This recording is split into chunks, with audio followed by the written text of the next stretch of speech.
Hello, I am Professor Sims, and this video is an introduction to general biology and my Gen Bio 1 lecture course. This course is broken up into 10 lessons, each of which has specific learning objectives. The learning objectives for this unit include becoming familiar with course expectations, resources and information, identifying the scientific process of biology and other natural sciences, describing the goals of basic and applied science. We will compare inductive and deductive reasoning in experimental versus observational science, and we will understand the nature of science and the scientific method. The textbook for this course is a free online OpenStax textbook published in 2018. Here you will see the link where you can go to download it in its entirety. From the table of contents, you can click on a chapter title and it will jump right to that chapter, so you don't have to scroll all day to get to chapter 15, for example. Please consult the syllabus and course Moodle site for course information, including the news forum, syllabus, course calendar, guidelines and grading rubrics for written assignments and other writing resources. And also on Moodle are going to be the PowerPoint slides for all of my Gen Bio 1 videos, the links for quizzes and bonus assignments, and of course the exam and semester project information. Lesson videos are going to be on my YouTube channel at www.youtube.com/c/ProfessorSims. Please remember that these presentations are designed to supplement, not substitute for, reading assignments. The Moodle module for each lab includes a quiz, and then Moodle is going to have all of the information, including your due dates for quizzes, written assignments, exams, and all of the policies for grading, late assignments, missed exams, all that stuff. You can find that on the course syllabus. I encourage students to study smarter, not harder, by which I mean you want to get more out of your study time and you want to learn more in less time. So what I see a lot with my students over the years, I've seen them using these techniques here on the right for studying, things like rereading, rewriting, going over old quizzes, going over old class notes. And that's fine, except it's very, very time consuming. And at a certain point, your brain kind of burns out, especially if you're doing so much rereading and rewriting and rewatching that you're losing out on sleep time, because your brain needs sleep in order to form new neural connections and memories. So I would like to encourage students to kind of shift away from these methods here on the right and shift towards these ones on the left, which have been scientifically proven to not only take less time to do, but they're more effective as far as long-term memories and comprehension of material is concerned. So you are going to do some rereading and rewriting, but what you really want to do is fill in the gaps of your knowledge. You need to kind of take inventory of what you do and don't understand and spend your time focusing on the things that you need more help with. So you're going to write things in your own words. You want to test yourself, like write little mini quizzes and tests for yourself and answer them. And you want to try to interleave things. So you want to try to relate the new things that you're learning to things that you've already learned. And you also want to vary your studying in such a way that you're not spending huge blocks of time doing one activity or studying one concept. So you don't want to spend, 4 hours at a time just reading the textbook because, about 20 minutes into that, your brain kind of shuts off. You want to take breaks. You want to alternate between reading activities and writing activities and maybe other types of activities like watching a video or a simulation, or maybe if you're good at drawing and you're a visual learner, maybe you want to make a diagram or a figure or something like that. Anyway, you want to switch it up and make sure that you're studying smarter. So let's jump into Chapter 1 and the science of biology. Biology is the science of living organisms, including all life on Earth, from ancient microbes to plants, animals, and humans. All of the medical sciences are encompassed in the realm of biology, as are such disciplines as pathophysiology, genetics, microbiology, and many other sciences.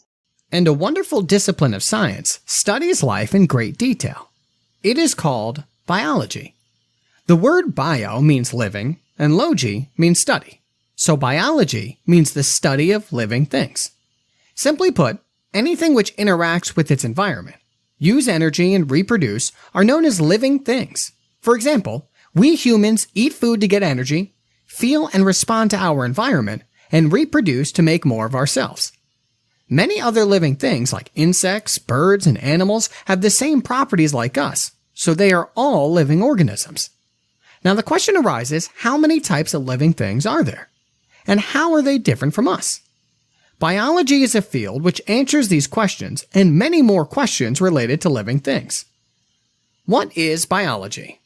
There are 7 characteristics that a living thing follows, and therefore we study this in the vast field of biology. These are 1. Order. If you examine a rose from near, you will notice it is very ordered. The petals are whorled around each other with the center bearing seeds. This illustrates the highly ordered structure that typifies life. Living cells are the basis of this complex organization. 2. Reproduction. Organisms reproduce their own kind. A mother giant panda will always give birth to a panda, not a horse. We learned that from Kung Fu Panda too. 3. Growth and development. Inherited information in the form of DNA controls the pattern of growth and development of all organisms. You most probably look like your parents or a close relative, thanks to the genes. 4. Energy processing. We humans eat food to get energy. The food we eat has also eaten some food to utilize its chemical energy stored in order to power its own activities and chemical reactions. 5. Response to the environment. All organisms respond to environmental stimuli. This is why you laugh when you are tickled. 6. Regulation. Many types of mechanisms regulate an organism's internal environment, keeping it within limits that sustain life. This is also called homeostasis. A lemur sunbathes to help raise the animal's body temperature on cold mornings. 7. Evolutionary adaptation. Lions use camouflage to blend in with the savanna, so they can easily hunt down an animal. Such adaptations evolve over many generations. As diverse as biology is, it's still only one of the 3 natural sciences. The others are going to be your physical science and earth science. Science is the study of the natural world, which includes all matter and all energy. Because living organisms are also made of matter and energy, they are indeed part of the natural world. To be even more specific, science is knowledge, that is, organized, reliable information about the natural world and the process we use to get that knowledge. In general, the process of science is called the scientific method, and the wealth of scientific knowledge we currently have was obtained over many, many years by utilizing the scientific method. The scientific method depends upon observations of physical phenomenon in the natural world, which is where the term natural science comes from. Again, the 3 main branches of natural science are physical science, earth science, and life science. Examples of physical science include physics, chemistry, and astronomy. Earth sciences are your geology, hydrology, atmospheric sciences like meteorology, and life science is going to be your general biology, botany, mammalogy, ecology, genetics, microbiology, plant science, agriculture, all kinds of sciences and disciplines that study living organisms. Scientific knowledge enables us to describe and predict the natural world. Scientific knowledge is also empirical, meaning that it relies on observation and experimentation. Through the scientific method, scientists strive to accumulate information that is as free as possible of bias, embellishment, or interpretation. The main goal of basic science is to expand knowledge without any expectation of short-term practical application, while the primary goal of applied research is to solve practical problems using science. So the table here, you've got a nice compare and contrast of basic versus applied science. Basic is pure and fundamental. Applied is used to solve immediate problems. Basic seeks to expand knowledge. Applied is for improving products or applications. Basic science is motivated by intellectual curiosity, while applied science is motivated by a problem that needs solving, a group that needs studying, and inferences that can be made beyond that group. So think like a focus group would be a technique used in applied science. Basic science is objective. Applied science is more interpretive. While we're comparing different kinds of science, let's have a look at experimental and observational sciences. In observational studies, subjects are measured or surveyed without trying to influence them. And then in a controlled experiment, subjects are assigned to groups and a treatment applied or an independent variable manipulated. So again, we have a nice table here that is comparing experimental and observational studies. Experimental studies are based on direct manipulation of independent variables, where observational studies are going to be selecting certain cases that have differing independent variables. Experimental studies are applying a treatment to isolate effects of that treatment, whereas observational studies, you're only going to be observing, you're not attempting to influence the experiment at all. Experimental studies can claim correlation and causation, whereas observational studies can only claim correlation and not causation. Experimental studies are either randomized or non-randomized. They can have control groups, but they don't have to. Observational studies are going to be those that definitely have control groups. They are cross-sectional studies. Finally, there are two types of reasoning in science, inductive and deductive reasoning. Inductive reasoning is a form of logical thinking that uses related observations to arrive at a general conclusion. Deductive reasoning is a form of logical thinking that uses a general principle or a law to forecast specific results. Having a look at the table here, you've got inductive reasoning where you can form a number of observations and you draw a general conclusion. Deductive reasoning, you have a general premise and you can predict from that premise specific results. So I want you to read through this table, try to make sense of it, but listen, I know that this is confusing, so here's another way to think about it. Inductive reasoning is the opposite of deductive reasoning. Inductive reasoning makes broad generalizations from specific observations. Basically, there is data, then conclusions are drawn from that data. Here's an example. Let's say Harold is a grandfather. Harold is bald. Therefore, all grandfathers are bald. This is a conclusion that does not follow logically from the statements, right? Inductive reasoning is something that's used to formulate a hypothesis. So you could say, the hypothesis is that all grandfathers are bald, based on the rationale that Harold is a grandfather and he is bald. But then you would have to use deductive reasoning in order to test that hypothesis. And the way that you test a hypothesis is you're going to go through the scientific method.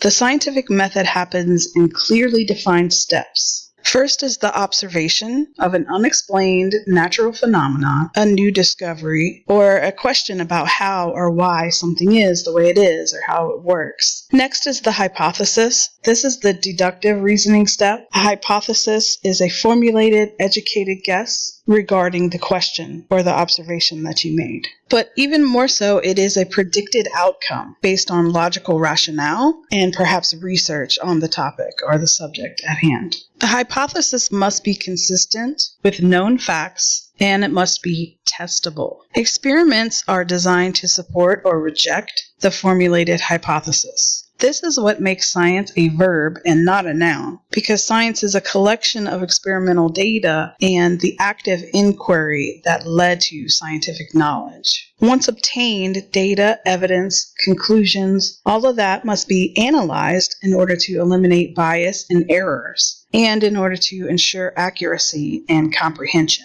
And finally, all methods, results, and conclusions are reported, usually to a peer-reviewed journal, and routinely repeated for verification by other scientists. To help illustrate the overall process, let's take an example from biological research. Let's start with two observations and generalizations. Observation 1. Rats given a particular drug called drug X have lower blood pressure than rats that are not given that drug.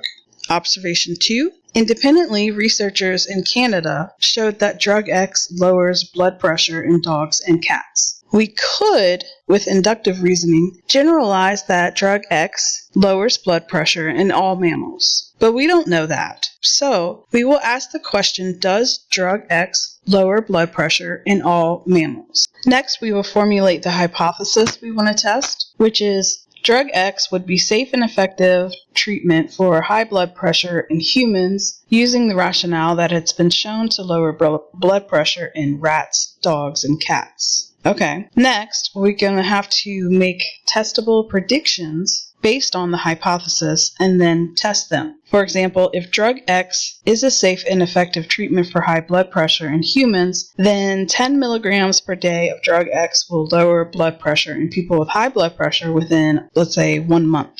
Notice that the prediction is really specific. Its specificity makes it testable. Next comes the experiment. An experiment is carefully planned and executed manipulation of the natural world in order to test a hypothesis or a prediction. Experiments are conducted under specific, controlled conditions to account for all possible variables except for the one variable of interest called the controlled variable. In this case, the controlled variable is blood pressure. For testing to see if drug X is effective to treat high blood pressure in humans at 10 milligrams per day for 1 month, we would select a large group of human subjects that have high blood pressure. Then we would randomly divide the subjects into 2 groups, an experimental group and a control group. Only the experimental group gets the drug at 10 milligrams per day, and the control group is going to get a placebo. To eliminate the power of suggestion as a variable, researchers conduct experiments blind, meaning that the subjects don't know whether they are getting the placebo or the drug. Sometimes experiments are done double-blind so that even the person administering the drugs and the placebos don't know which one is which until the experiment's over. Finally, we would measure blood pressure in both groups at the end of a month. We would compare them using statistical data. If the experimental group's blood pressure is lower, then your prediction is verified and your hypothesis is supported. If your prediction turns out to be false, then we would modify the hypothesis and perform new experiments. For example, perhaps the drug would lower blood pressure if you increase the dose or if you gave it for a long period of time. And even if your prediction turns out to be true, we're still not done because we've tested only one small part of the hypothesis and not the whole thing, right? So how do we know if the drug is safe? How do we know if the drug causes a dangerous drop in blood pressure? Does it cause birth defects if taken by pregnant women? Does long-term use lead to kidney failure? You get the idea. But even then, our work is still not done until the information we've obtained is reported. The scientific knowledge is not of much use unless it is shared. So, scientists publish their findings in peer-reviewed journals, which are subjected to the scrutiny of several experts, the scientists' peers, who must approve any article before it can be published. Peer-reviewed scientific articles go into great detail about how experiments were performed so that other scientists can repeat them and validate the results, or even modify experiments to test their own hypotheses based on previous findings. The peer review process is blind, which allows reviewers to determine the veracity of the study without bias. Scientific articles have a specific and structured format, usually consisting of an abstract, introduction, materials and methods section, a results section, discussion and conclusion sections, and of course a full reference section. This format is basically universal. It is a practical way to ensure scientists can efficiently and effectively share their findings with the scientific community. It is very important when studying any field of science that science strictly relies on evidence from the natural world. Science cannot study anything that cannot be seen, touched, tasted, heard, or smelled. Remember, the scientific method begins with an observation, and this observation can then be used to formulate and test hypotheses. Scientific theories are supported by experimental findings that have been repeatedly tested and verified, but by definition, theories are subject to falsification. That is, they can be modified or replaced as new evidence emerges. Science is fundamentally non-dogmatic. It can neither prove nor disprove religious or spiritual beliefs. It does not make moral judgments, and it doesn't require religious faith or the lack thereof.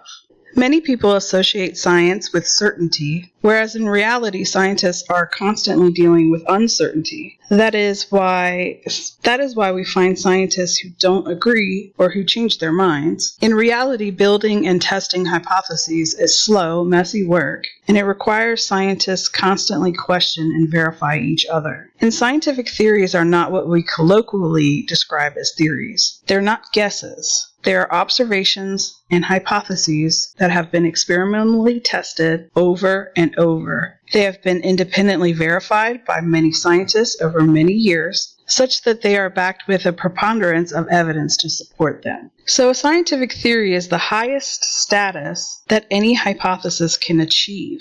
Only a few hypotheses have been elevated to the status of theory in biology. Among them are the theory of evolution and the cell theory of life.